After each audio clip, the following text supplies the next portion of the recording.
Grace Wales-Bonner is rumoured as the next head of menswear at Louis Vuitton. So let's look back at her namesake brand that took her to this height. Wales-Bonner was started as a self-titled label, Grace Wales-Bonner, in 2014.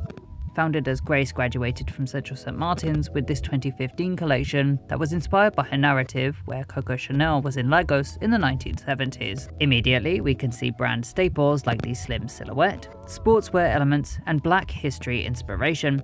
Even core staple garments are first seen in this collection like the car coat and flares.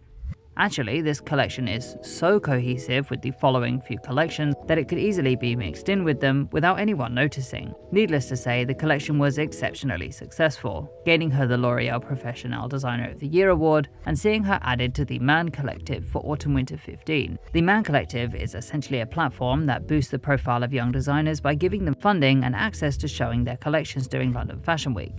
Successful alumni include Martine Rose, J.W. Anderson, and Kim Jones, amongst many, many others. She saw immense success from this, being one of the standouts both from the Man Collective and Fashion Week as a whole, meaning that both her Autumn/Winter and Spring/Summer 15 collections were then filmed together by the V&A Museum in this video after she put on a live fashion show there.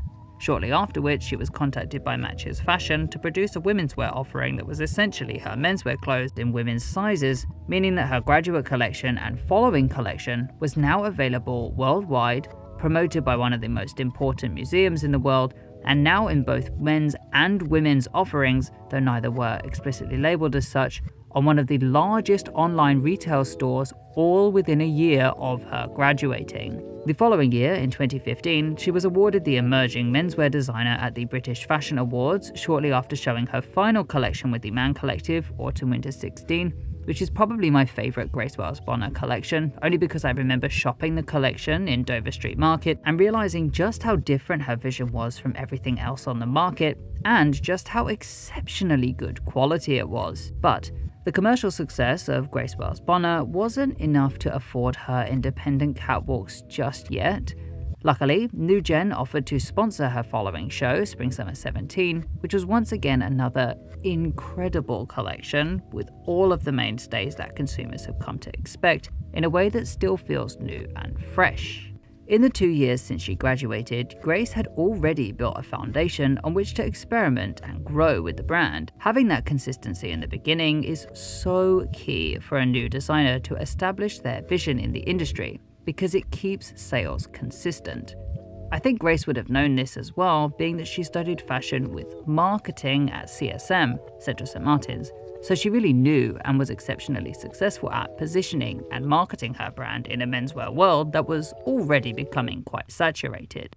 Her knack for tailoring, which she got from her tailor grandfather, focus on black queerness in the 70s, and super luxurious garments stood her apart from her competitors. All of this culminated into her winning the LVMH Young Designer Prize in 2016, shortly after her Spring/Summer 17 show. The prize came with €300,000 in prize money and a year of mentorship, which is by far the more valuable prize. The mentors help guide the young talent with marketing and branding their labels into the most commercially viable versions of themselves, which, for Grace Wales-Bonner, meant a continuation of her established design style, but with a name change. Grace Wales-Bonner became Wales-Bonner, and I can honestly say I do not like this change. I think Grace Wales-Bonner rolls off the tongue more and has more of a high fashion sound to the word, at least more so than Wales-Bonner, which to me sounds more boho, more rustic than the heightened aesthetic of her brand, but that is just my opinion and I'm sure many people will disagree.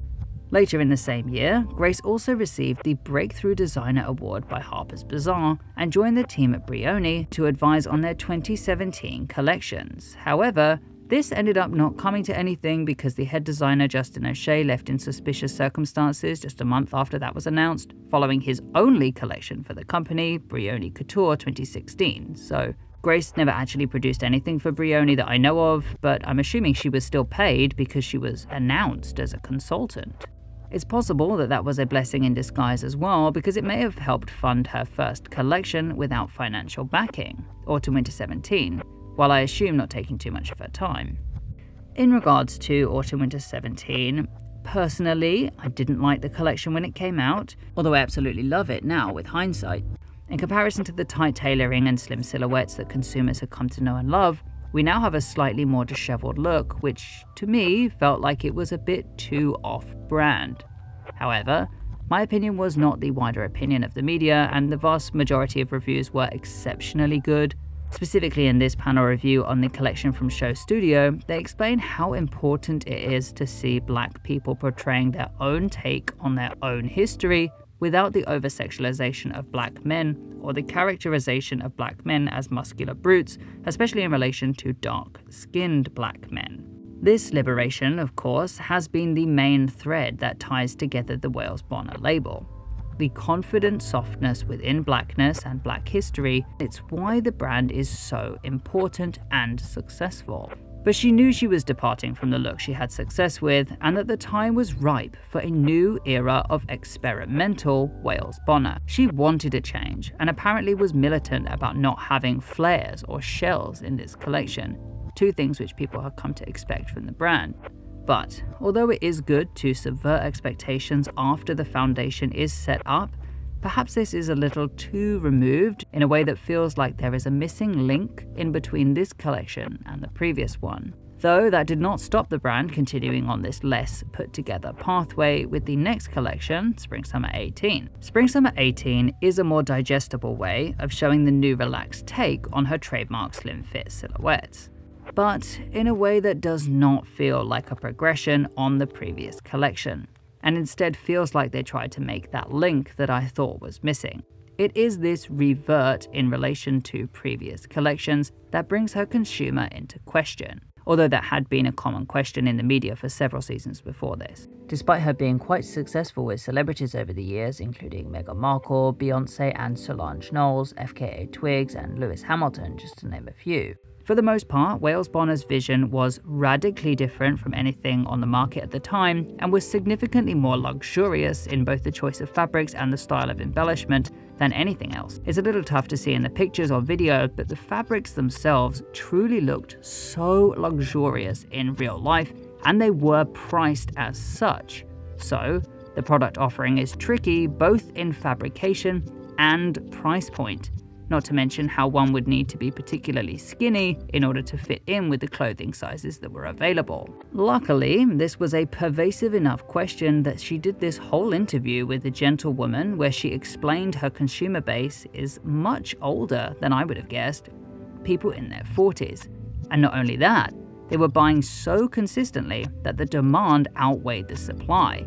I hadn't thought that this would be the age group that would resonate with her aesthetic so closely, but upon further thought, it seems incredibly fitting, and I'm so gladdened to know that she was commercially very successful, even at this early stage in her career. Further to that, later on in 2017, Grace would then win yet another award, the GQ Breakthrough Designer of the Year award, just before the reveal of her Autumn-Winter 18 collection. The Autumn-Winter 18 collection is my favorite in the whole of this experimental era of Wales Bonner.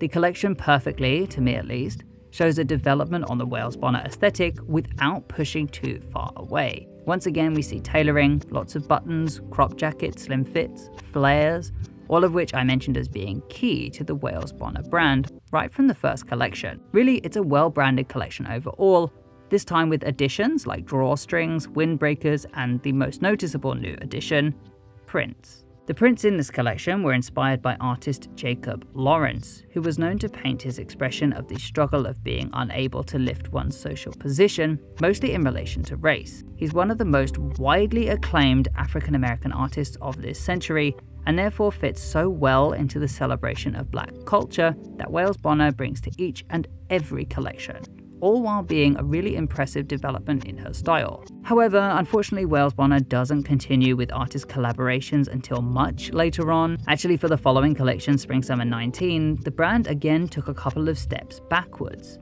by this time producing a lookbook instead of having a catwalk show or presentation. I cannot for the life of me find out why this was, but it seems that I'm not the only one left guessing, as according to this Vogue article, she remained tight-lipped as to why they chose not to show.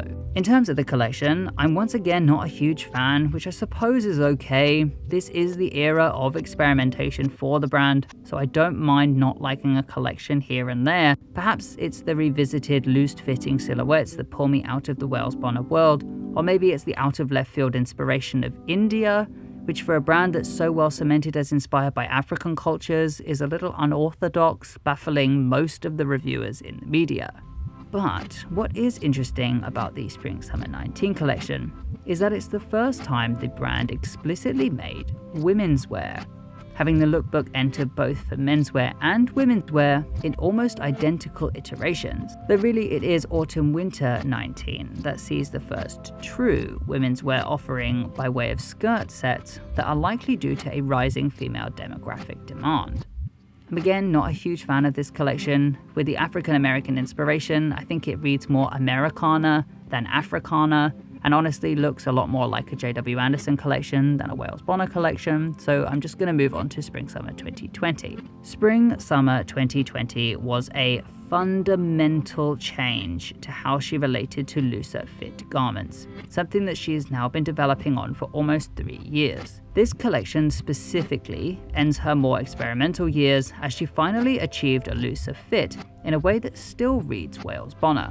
These 3 loose fits are particularly successful, due to the nipped-in waist of the longer jacket that make it identifiable as Wales Bonner. She hasn't gotten rid of the beloved crop jacket either, instead using it in this tracksuit look that is very reminiscent of the suit in her first collection in a way that's self-referential while moving the aesthetic onwards. She seems to have realized in this collection that it is the high waistline, shown both in the long jackets with the nipped-in waist and with the crop jacket, that makes her look quintessentially Wales Bonner. So now the way that she's able to play with that, especially with these vest trouser looks, is just so successful, and it brings back that soft confidence to her work that was so uniquely sexy. This begins one of the most successful eras of Wales Bonner. She's defined the brand, she has experimented, and now she's figured out how to utilize that for really commercially accessible garments. Autumn/Winter 2020, Spring/Summer 2021, and Autumn/Winter 2021 all fit into this new narrative for the brand that is so successful. Even Show Studio put out a video analysing how Wales Bonner's collections are now going from strength to strength, which is a great indicator of her triumph in the industry. All of which makes it the absolute perfect timing for her infamous Adidas collaboration to hit shelves. First teased in the Autumn/Winter 2020 show, it was released in November 2020, shortly after the Autumn/Winter 2021 lookbook and film were released. The collection took the classic Black history inspiration, high waistline and slim silhouettes, and translated them into tracksuits very reminiscent of the 2 I already mentioned in the video. I really wish there was more media surrounding this collection than what we have, but Grace has never been one for having her catwalks filmed, and their fashion films are much more a literal film than to show off the collection as a whole, though I do appreciate the Adidas one as much as the others. I guess it's just a little annoying to not be able to experience the shows again and again and again. But the collaboration was a hit, and would have been a great injection of money into the Wales Bonner business, which then saw the brand take yet another new path, one that's slightly more sportswear influenced. Starting in Spring/Summer 22, but continuing to Autumn/Winter 22 until Spring/Summer 23, which is easily the most relaxed / sportswear influenced collection to date. But unlike the other collections, where one can identify which parts were successful and which parts maybe weren't quite as successful, Spring/Summer 23 leaves me with a lot of questions, which is a good thing. We don't have too many of the Wales Bonner staples in this collection. Even the waistline is now fully dropped to hip level, there's less tailoring, less embroidery, and it brings back elements that I didn't particularly like previously, like Americana, although actually it's quite possible that that's exactly why it was successful as a collection, because it seemed to be more of an amalgamation of the entire history of the brand, while embracing this new, relaxed aesthetic, which all seems pretty fitting considering this collection showed less than 2 weeks after she was announced to be receiving an MBE for her services to the industry, and because this collection showed in Pitti Uomo, which is a huge deal for any designer, and it was her first in-person catwalk since January 2020. In terms of the self-references, this is the first time an artist print was brought back to cover an entire pattern piece since autumn-winter 2018, with this iteration being from Kerry James Marshall. The windbreaker is back from autumn-winter 18. This look looks a lot like the two-piece skirt set from autumn-winter 19. This skirt length that reminds me of the Devil Wears Prada hideous skirt convention is back, first shown in autumn-winter 19. And beaded necklaces are back, which all date way back to her first collection. So, the self-references are plentiful here, while developed to be very harmonious with this new updated silhouette. The collection is also very wearable. None of the pieces in this collection would be thought of as groundbreaking or inaccessible in any way to the current market, and will likely see great sales when it arrives in stores. As a whole, this collection makes me ask a lot of questions. It has me curious more than any other collection from Wales Bonner before it. I see the amalgamation of self-references, and I'm interested to see where it's going. If she does get the coveted role of head of menswear at Louis Vuitton, as she is rumoured to, I look forward to the financial budget of Wales Bonner increasing and how that will relate to the collections and brand.